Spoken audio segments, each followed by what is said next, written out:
ನಮ್ಮ ಬಹಳಷ್ಟು ರೈತರಲ್ಲಿ ಒಂದು ನಂಬಿಕೆ ಇದೆ. ಅದೇನಂದ್ರೆ ಜಮೀನಿಗೆ ಎಷ್ಟು ಹೆಚ್ಚು ಗೊಬ್ಬರ ಹಾಕ್ತೀವೋ ಅಷ್ಟು ಹೆಚ್ಚು ಬೆಳೆ ಕೈಗೆ ಸಿಗುತ್ತೆ ಅಂತ. ಆದ್ರೆ ಇದರಲ್ಲಿ ಎಷ್ಟು ಸತ್ಯ ಇದೆ?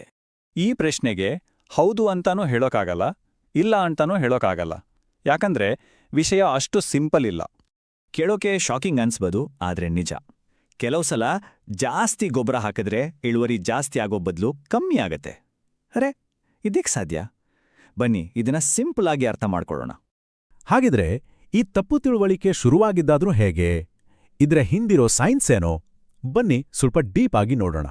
ನೋಡಿ, ಇದ್ರ ಹಿಂದಿರೋ ಲಾಜಿಕ್ ತುಂಬಾ ಸಿಂಪಲ್. ಗಿಡಗಳಿಗೆ ಪೋಷಕಾಂಶ ಬೇಕೇ ಬೇಕು. ಹಾಗಾಗಿ ನಾವು ಎಷ್ಟು ಜಾಸ್ತಿ ಪೋಷಕಾಂಶ ಕೊಡ್ತೀವೋ ಗಿಡ ಅಷ್ಟು ಚೆನ್ನಾಗಿ ದಷ್ಟಪುಷ್ಟವಾಗಿ ಬೆಳೆಯುತ್ತೆ ಅಂತ ನಾವು ಅನ್ಕೊಳ್ತೀವಿ. ಈ ಥಿಂಕಿಂಗ್ ನೋಡಕ್ಕೆ ಸರಿ ಅನಿಸಿದ್ರೂ ಒಂದು ವಿಷಯನ ನಾವು ಮರಿಬಾರ್ದು. ಗಿಡಗಳು ನಮ್ಮ ತರ ಅಲ್ಲ. ಅದಕ್ಕೆ ಬೇಕಾದಷ್ಟು ಅಂದ್ರೆ ಒಂದು ಬ್ಯಾಲೆನ್ಸ್ಡ್ ಡಯಟ್ ಕೊಟ್ರೆ ಮಾತ್ರ ಆರೋಗ್ಯವಾಗಿ ಬೆಳೆಯುತ್ತೆ. ಸಿಕ್ಕಿದ್ದೆಲ್ಲ ಕೊಟ್ರೆ ಅಲ್ಲ. ಹಾಗಿದ್ರೆ ಈ ಬ್ಯಾಲೆನ್ಸ್ಡ್ ಡಯಟ್ ಅಂದ್ರೆ ಏನು?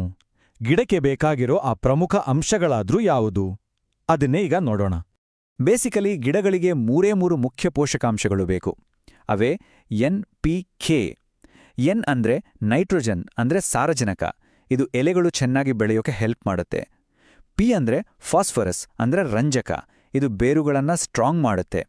ಇನ್ನು ಕೆ ಅಂದ್ರೆ ಪೊಟ್ಯಾಷಿಯಂ ಅಂದ್ರೆ ಪೊಟ್ಯಾಷಿಯಂ, ಇದು ಹೂವು ಮತ್ತೆ ಹಣ್ಣು ಬಿಡೋಕೆ ತುಂಬಾನೇ ಇಂಪಾರ್ಟೆಂಟ್.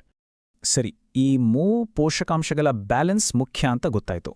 ಆದರೆ ಒಂದು ವೇಳೆ ನಾವು ಯಾವುದಾದ್ರೂ ಒಂದನ್ನ, ಉದಾಹರಣೆಗೆ ಇದೇ ಸಾರಜನಕವನ್ನೇ ಜಾಸ್ತಿ ಕೊಟ್ಬಿಟ್ರೆ ಏನಾಗುತ್ತೆ? ಯೋಚನೆ ಮಾಡಿದೀರಾ? ಮೊದಲನೇದಾಗಿ, ಎಲೆಗಳು ಬೇಕಿರೋದ್ಕಿಂತ ದೊಡ್ಡದಾಗಿ ಬೆಳೀತವೆ, ಆದರೆ ಗಿಡ ಮಾತ್ರ ಒಳಗಿಂದ ವೀಕ್ ಆಗುತ್ತೆ. ಎರಡನೇದು, ಹೂ ಬಿಡೋದೇ ಕಮ್ಮಿಯಾಗತ್ತೆ. ಇದು ನೇರವಾಗಿ ಇಳುವರಿ ಮೇಲೆ ಎಫೆಕ್ಟ್ ಮಾಡುತ್ತೆ. ಅಷ್ಟೇ ಅಲ್ಲ, ಗಿಡ ವೀಕ್ ಆದಾಗ ಕೀಟಗಳ ಕಾಟನೂ ಜಾಸ್ತಿಯಾಗುತ್ತೆ. ಸೊ ಇದೆಲ್ಲದರ ರಿಸಲ್ಟ್ ಏನು? ಇಳುವರಿ ಜಾಸ್ತಿಯಾಗೋ ಬದಲು ಕಮ್ಮಿಯಾಗ್ಬಿಡುತ್ತೆ. ಇದು ಕೇವಲ ಆ ಒಂದೇ ಒಂದು ಬೆಳೆಯ ಕಥೆ ಅಲ್ಲ. ಜಾಸ್ತಿ ಗೊಬ್ಬರ ಹಾಕೋದ್ರಿಂದ ಆಗೋ ಪರಿಣಾಮ ಇನ್ನೂ ಸೀರಿಯಸ್ ಆಗಿದೆ. ಅದರಲ್ಲೂ ನಮ್ಮ ಮಣ್ಣಿನ ಮೇಲೆ ಲಾಂಗ್ ಟರ್ಮ್ನಲ್ಲಾಗುವ ಡ್ಯಾಮೇಜ್ ಬಗ್ಗೆ ಯೋಚನೆ ಮಾಡಲೇಬೇಕು. ನೋಡಿ, ಈ ಅತಿಯಾದ ಕೆಮಿಕಲ್ ಗೊಬ್ಬರಗಳು ನಮ್ಮ ಭೂಮಿಯನ್ನ ಹಂತ ಹಂತವಾಗಿ ಹೇಗೆ ಹಾಳು ಮಾಡುತ್ತೆ ಅಂತ. ಮೊದಲು ಮಣ್ಣು ಗಟ್ಟಿಯಾಗುತ್ತೆ, ಸಿಮೆಂಟ್ ತರ. ಆಮೇಲೆ ಮಣ್ಣಲ್ಲಿರೋ ಕೋಟಿಗಟ್ಲೆ ಒಳ್ಳೆ ಜೀವಿಗಳು ಸತ್ತುಹೋಗ್ತವೆ.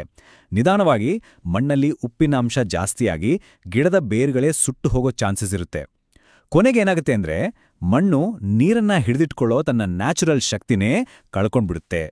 ಇದರ ಅರ್ಥ ತುಂಬಾ ಕ್ಲಿಯರ್ ಆಗಿದೆ. ಪ್ರತಿ ವರ್ಷ ನಮ್ಮ ಜಮೀನಿನ ಮೂಲ ಶಕ್ತಿನೇ ಕಡಿಮೆ ಆಗ್ತಾ ಹೋಗುತ್ತೆ. ನಮ್ಮ ಅತಿದೊಡ್ಡ ಆಸ್ತಿಯಾದ ಭೂಮಿಯೇ ಸತ್ವ ಕಳ್ಕೊಳ್ಳುತ್ತೆ. ಬನ್ನಿ ಇದನ್ನೊಂದು ಸಿಂಪಲ್ ಲೆಕ್ಕಾಚಾರದ ಮೂಲಕ ಅರ್ಥ ಮಾಡ್ಕೊಳ್ಳೋಣ. ಅಂದ್ಕೊಳ್ಳಿ, ಒಂದು ಬೆಳೆಗೆ 100 kg ಸಾರಜನಕ ಬೇಕು. ಆದರೆ ನಾವು 200 kg ಹಾಕಿದ್ರೆ ಆ ಎಕ್ಸ್ಟ್ರಾ 100 kg ಏನಾಗುತ್ತೆ? ಗಿಡ ತನಗೆ ಬೇಕಾದ 100 kg ಮಾತ್ರ ತಗೊಳ್ಳುತ್ತೆ. ಹಾಗಿದ್ರೆ ಉಳಿದ 100 kg ಅದು ಮಳೆ ಬಂದಾಗ ನೀರಿನ ಜೊತೆ ಕೊಚ್ಕೊಂಡೋಗುತ್ತೆ, ನಮ್ಮ ನೆಲದಡಿ ನೀರನ್ನ ಹಾಳು ಮಾಡುತ್ತೆ, ಮತ್ತು ಎಲ್ಲಕ್ಕಿಂತ ಮುಖ್ಯವಾಗಿ ನಾವು ಕಷ್ಟಪಟ್ಟು ಹಾಕಿದ ದುಡ್ಡು ವೇಸ್ಟ್ ಆಗುತ್ತೆ. ಸೊ ಲೆಕ್ಕಾಚಾರ ತುಂಬಾ ಸಿಂಪಲ್. ಖರ್ಚು ಜಾಸ್ತಿ, ಲಾಭ ಕಡಿಮೆ. ಅಯ್ಯೋ, ಹಾಗಿದ್ರೆ ಏನ್ ಮಾಡೋದು ಅಂತ ಚಿಂತೆ ಬೇಡ. ಇದಕ್ಕೆ ಒಂದು ಪರಿಹಾರ ಇದೆ. ಸರಿಯಾದ ಮೆಥಡ್ ಫಾಲೋ ಮಾಡಿದ್ರೆ ಈ ಎಲ್ಲ ಸಮಸ್ಯೆಗಳನ್ನ ಅವಾಯ್ಡ್ ಮಾಡ್ಬೋದು. ಸ್ಮಾರ್ಟಾಗಿ ಗೊಬ್ಬರವನ್ನ ಹೇಗೆ ಬಳಸೋದು ಅಂತ ನೋಡೋಣ ಬನ್ನಿ. ಸ್ಮಾರ್ಟ್ ರೈತರು ಫಾಲೋ ಮಾಡೋ 5 ಸಿಂಪಲ್ ಸ್ಟೆಪ್ಸ್ ಇವು. ಸ್ಟೆಪ್ 1, ಎಲ್ಲಕ್ಕಿಂತ ಮೊದಲು ನಿಮ್ಮ ಮಣ್ಣಿನ ಪರೀಕ್ಷೆ ಮಾಡಿಸಿ. ಅದಕ್ಕೆ ನಿಜವಾಗ್ಲೂ ಏನ್ ಬೇಕು ಅಂತ ತಿಳ್ಕೊಳ್ಳಿ. ಸ್ಟೆಪ್ 2, ಎಷ್ಟು ಬೇಕೋ ಅಷ್ಟೇ, ರೆಕಮೆಂಡ್ ಮಾಡಿದ ಪ್ರಮಾಣವನ್ನ ಮಾತ್ರ ಬಳಸಿ. ಅದಕ್ಕಿಂತ 1 ಕಾಳು ಹೆಚ್ಚು ಬೇಡ. ಸ್ಟೆಪ್ 3, ಗೊಬ್ಬರವನ್ನ ಒಂದೇ ಸರಿ ಹಾಕೋ ಬದಲು ಗಿಡದ ಬೆಳವಣಿಗೆಗೆ ತಕ್ಕ ಹಾಗೆ ಹಂತ ಹಂತವಾಗಿ ಸ್ಪ್ಲಿಟ್ ಮಾಡಿ ಹಾಕಿ.